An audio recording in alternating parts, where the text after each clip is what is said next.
অন্তর্বর্তী সরকার গঠনের ১০ মাস পার হতে চললেও ত্রয়োদশ জাতীয় সংসদ নির্বাচন অনুষ্ঠানের আলোচনা উত্তাপ ছড়াচ্ছে রাজনীতির মাঠে।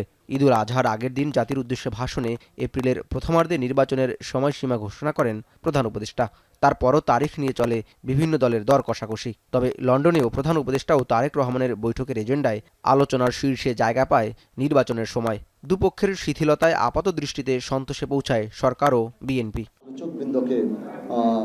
বিশ্বমানের থার্মিক্স রড সালাম স্টিল থার্মিক্স, দেশের একমাত্র থার্মিক্স রড।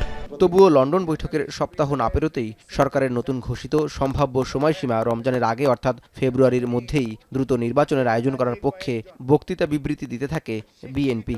এমন প্রেক্ষাপটে শনিবার সকালে জাতীয় প্রেসক্লাবে জিয়াউর রহমানের নেতৃত্ব ও বর্তমান বাংলাদেশ শীর্ষক আলোচনায় বিএনপির স্থায়ী কমিটির সদস্য ডাক্তার এজেড জাহিদ হোসেন মন্তব্য করেন, অন্তর্বর্তী সরকারকে নির্বাচনের জন্য দায়িত্বে বসানো হয়েছে। দ্রুত সংস্কার করে নির্বাচন না দিলে জুলাই শহীদদের অবমূল্যায়ন করা হবে।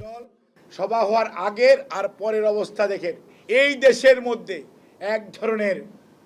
অনেক ধরনের বিশৃঙ্খলা কমে গেছে, শান্তি শৃঙ্খলা মানুষের মধ্যে আশা জেগেছে যে একটা নির্বাচন হওয়ার সম্ভাবনা আছে। কাজেই আমাদের বক্তব্য হচ্ছে দ্রুততম সময়ের মধ্যে জনগণের অধিকার জনগণকে ফেরত দেওয়ার মধ্যেই আগামীর বাংলাদেশ গড়ার শক্তি নিহিত আছে। ঢাকা রিপোর্টার্স ইউনিটিতে বিপ্লবী ওয়ার্কার্স পার্টির প্রতিষ্ঠাবার্ষিকীর পুনর্মিলনীতে বিএনপির মহাসচিব দাবি করেন, ফেব্রুয়ারিতে নির্বাচন হলে জন আকাঙ্ক্ষা পূরণ হবে। শুধু কথা বা আলোচনার মাধ্যমে সংস্কার সম্ভব নয়, মানসিকতারও পরিবর্তন আনতে হবে বলে মন্তব্য করেন মির্জা ফখরুল। বলেন, নতুন দল হিসেবে এনসিপির কাছে মানুষের প্রত্যাশা বেশি। নতুন করে আমরা জনগণকে একটা স্বপ্ন দেখাতে সক্ষম হয়েছি যে বাংলাদেশে আমরা একটা গণতান্ত্রিক রাষ্ট্র প্রতিষ্ঠা করব। আমরা আশ্বস্ত হচ্ছি যে সামনে ফেব্রুয়ারি মাসে একটা নির্বাচন হবে, তার মাধ্যমে আমাদের কিছুটা হলেও আমরা আমাদের সেই আশাগুলো পূরণ করার একটা সুযোগ তৈরি হবে। এদিকে একই অনুষ্ঠানে অংশ নিয়ে জাতীয় ঐকমত্য কমিশনের সদস্য বদিউল আলম মজুমদার বলেন, নির্বাচন সুষ্ঠু করতে হলে কমিশনকে শক্তিশালী করতে হবে।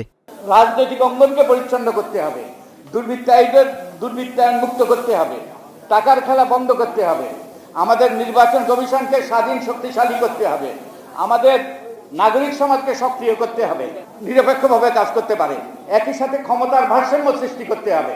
তা না হলে কিন্তু ওই যে আবার সুষ্ঠু নির্বাচন হবে, আবারও আমরা একদিনের গণতন্ত্র প্রতিষ্ঠা করতে পারবো, কিন্তু যদি কতগুলো মৌলিক সংস্কার না হয় তাহলে আবারও সেই সারা রাত রামায়ণ করে আবারও সিধা তার বাপ তাতে পরিণত হতে পারে।